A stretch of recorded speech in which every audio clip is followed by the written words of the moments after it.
My name is Jason, and I'm gonna show you what I'm doing today. But first, I'm gonna give you guys an update on those strawberries I planted a few weeks back. Look it! Can you see that? Right there.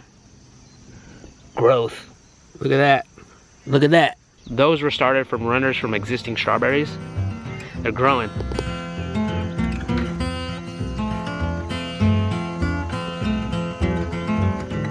I'm determined to get this garden going. We never have good luck with melons, and this year's no different. Never good luck with melons. I could tell that it's beginning to be the end of summer when the insects start to take over the garden, and a lot of the food that we're growing right now are starting to die off. Our tomatoes are starting to die. They really didn't do good for us this year. I mean, it produced some, which we're thankful for, but I think it rained just too much this year, and now they're all dying. I remember last year, it really didn't rain as much, and the tomatoes did awesome. But I could probably rip some of them out. Really just call it a day for the tomatoes. Well, actually call it a year for the tomatoes. And so that way we could finish planting our fall garden. Our Swiss chard and leafy greens are about done. Insects really got into these. For our fall garden, I plan on doing more leafy greens so we could continue having those salads. Don't forget me, little darling, while I'm going golden. Just a little thought before I'm heading for you. I'll be waiting on the hillside where the wild red roses grow, on the sunny side of the mountain where the river waters flow. Let me tell you my plan. My plan is, with these raised beds, to just clean them up a little bit, and then I'm gonna run the meat birds in the garden. We're gonna pick what we can for ourselves, and what's ever left, I'm gonna leave it and run the meat birds on, so that way I could maybe plant some on our fall garden.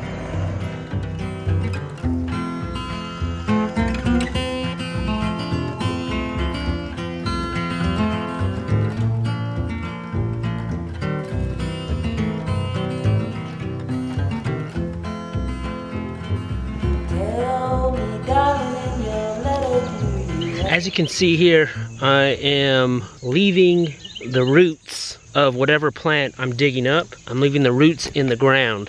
What I'm trying to do here is a no-till garden. This is the first year doing a no-till garden. So next year, when we do our spring, when we start in the spring, I'm hoping that I won't have to till it all up again. To help me with the no-till garden, I am leaving the roots in the ground. So that acts like almost like a natural tiller. So that way eventually the roots will just die in the ground, and it'll also not make the soil so compacted, and it will also put nutrients in the ground, because it was almost like it will just end up being just compost into the ground as it keeps on dying off.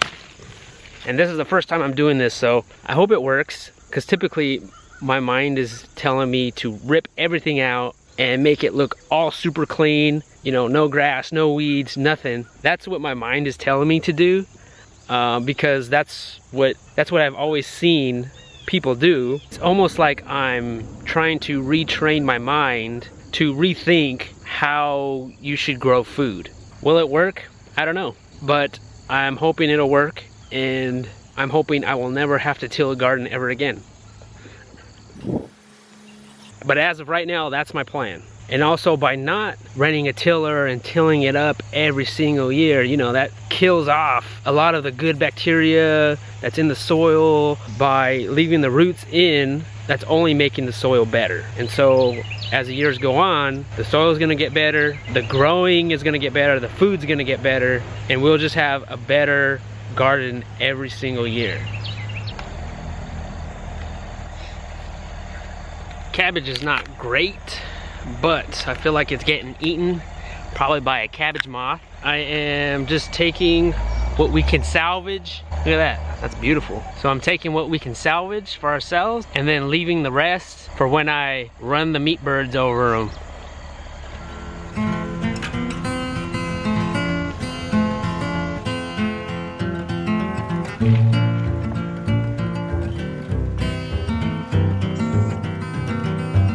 I cleared out this area right here.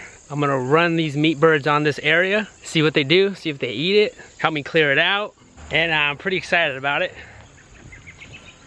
But I appreciate you guys watching. I still have some harvesting to do. We gotta harvest a lot of those tomatoes so I can rip those tomato plants out. But I appreciate you guys watching, and we'll see you next time. I'll be waiting on the hillside where the wild red roses grow, on the sunny side of the mountain.